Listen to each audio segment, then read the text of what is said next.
Have you ever looked into a mirror and felt like you weren't alone? As if the image staring back wasn't just a reflection, but something watching?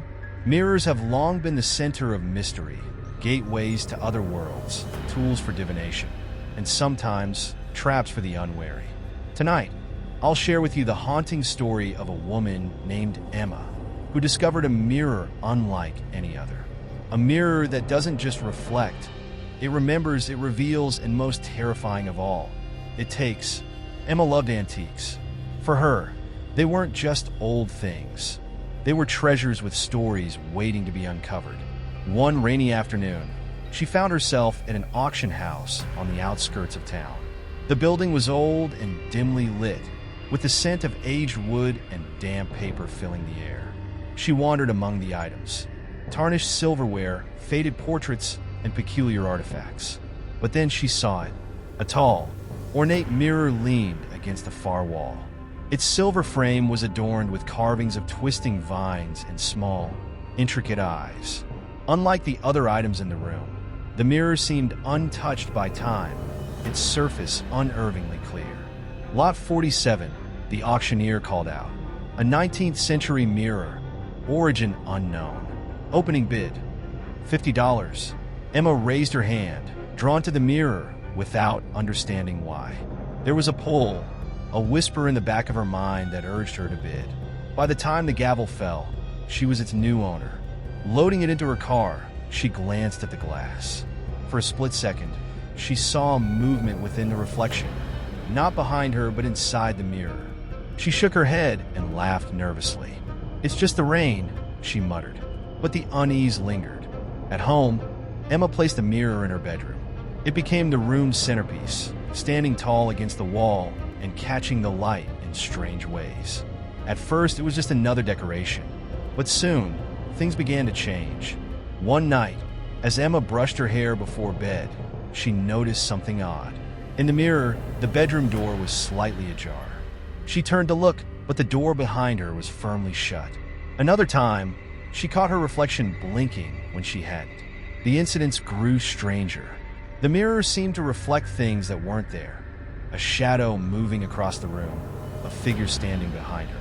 Once, she swore her reflection smiled when she didn't. She laughed it off at first, chalking it up to stress or an overactive imagination.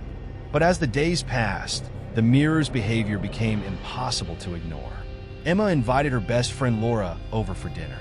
As they chatted in the living room, Laura's eyes drifted to the mirror. "Where did you get that?" Laura asked, her voice uneasy. Emma explained the auction, but Laura's expression grew darker. "I don't like it," Laura said. "There's something off about it." Emma hesitated before sharing her experiences. The strange reflections, the whispers at night, the feeling of being watched. "You need to get rid of it," Laura said, her tone serious. "Burn it if you have to." Emma tried to laugh it off, but Laura's words stuck with her. That night, she stood before the mirror, staring into its surface. The whispers began again, soft and indistinct, like 100 voices speaking at once. Then, her reflection changed. It wasn't her anymore. It was something darker, gaunt and hollow-eyed. It pressed its hands against the glass, as if trying to break through. "Leave," it hissed, "before it's too late." The next morning, Emma decided to investigate. She searched online for anything resembling her mirror, but found nothing. Frustrated, she visited the town's library.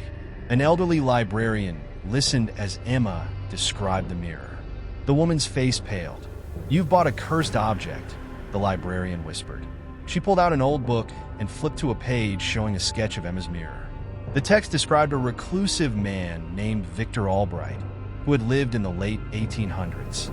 Obsessed with the occult, Victor used the mirror to trap the souls of those he believed had wronged him.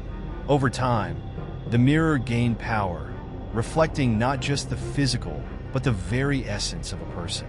"The longer you keep it," the librarian warned, "the more it takes from you. Eventually, it replaces you with whatever watches from the other side." Emma felt sick. She needed to destroy it. That night, Emma prepared to destroy the mirror. She grabbed a hammer and stood before it, her heart pounding. "You don't belong here," she said aloud, as if addressing whatever was inside. The mirror's surface rippled, and her reflection smiled. Not her usual smile, but something cruel and foreign. "You can't get rid of me," it said, stepping out of the mirror. Emma froze as her doppelganger emerged, its movements jerky and unnatural. The room grew cold, the air heavy with the scent of decay. "Give in," it hissed. "You're already mine." Emma swung the hammer, shattering the glass.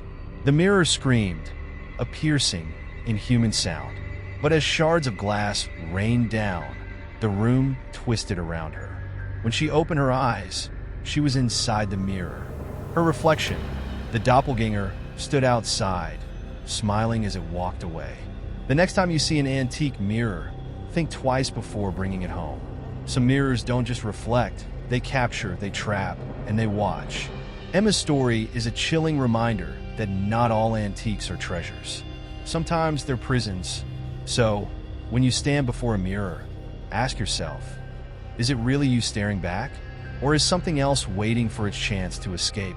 Call to action. If you enjoyed this story, don't forget to like, subscribe, and share. And remember, the next time you see your reflection, look closer.